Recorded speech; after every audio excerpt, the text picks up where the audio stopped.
This is your Mark host, Anthony Ellis.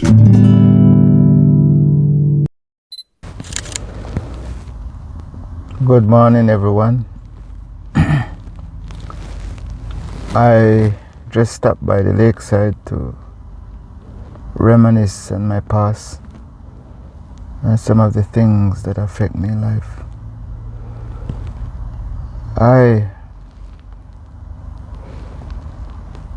I was thinking of that morning when I woke up from the Don jail, and then this jail, it had a history, you know. They usually execute people there until, I guess, mankind becomes civilized. Yeah. So I guess they stop the execution, and then they start to, spend more time to try to understand the human behavior and sometimes the lies that has been told, because I slept in there for no reason, and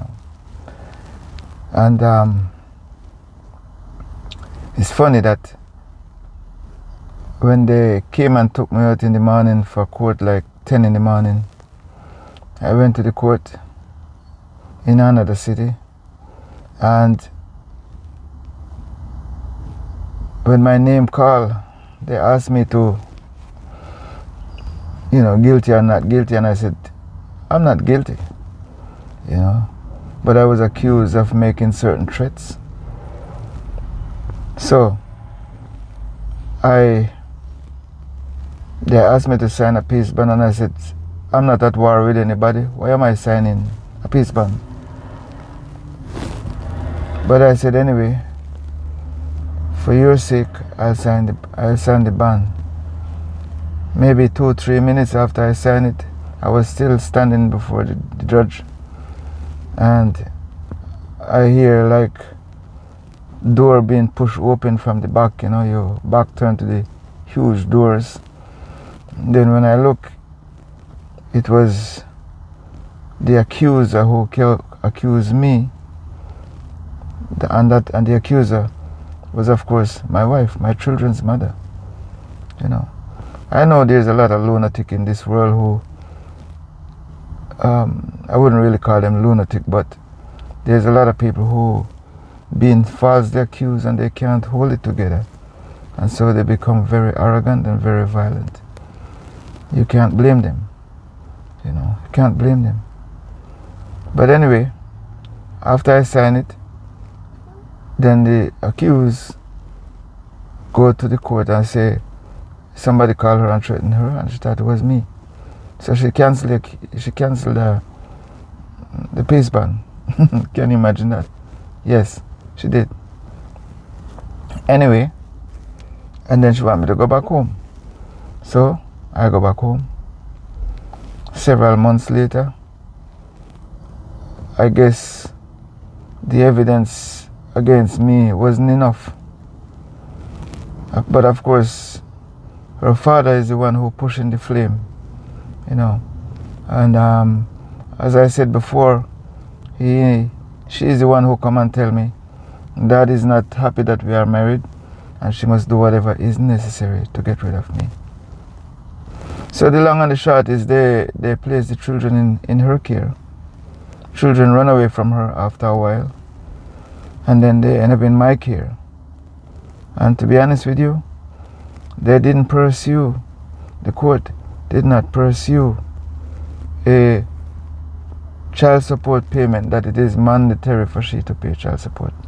Of course, I'm not here to use children to extract money from anybody. I work long and hard, night and day. Okay? I basically live on the street. And this is my story. I got 2 jobs, I got my skill, I work and I take care of my 2 children.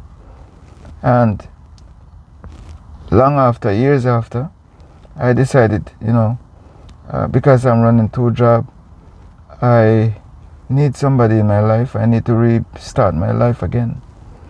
And that's how I, came involved with this woman from Ghana, Africa. And over the years, we've been communicating for maybe more than 2.5 years. Just writing letter, talking, She proved to be someone that I would really like in my life because of what she tell me anyway. That she's a hairdresser and she's a baker. She know how to make bread and all these things, and I figured, she would be a good candidate. My children would learn from her things, as much as they learn from me. So my journey was after Africa. And as I go through life and as I go through this segment, I will give you information because there's only so much you can do and put on the WhatsApp for people to understand.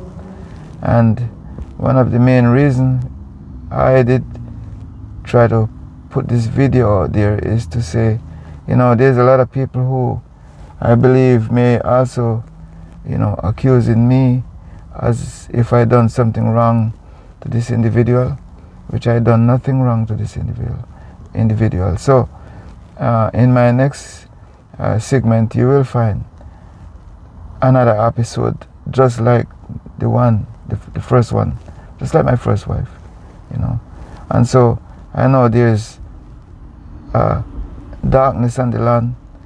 Someone asked me recently, said, if someone is very, very close to me, done something wrong, making accusation, how can they deal with the situation? How? What way? How can they manage?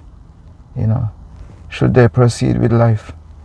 But, we must realize that, the Bible talk about Lucifer. And there are some people who print the Bible, I don't know who they are, but they've been given knowledge for, through, I guess, the giver of life, because someone give us life. Only thing is, we came here, we don't know how we come to this earth. We don't know how human come to this earth. We're trying to find a God that will answer our prayer. We pray night and day. I pray night and day anyway. I don't know about the rest of the world. And so, I'm still searching, because I know we are not alone. So, for now, I'll continue with my journey to Africa and back to Canada, and then the destruction that follow after. Bye for now.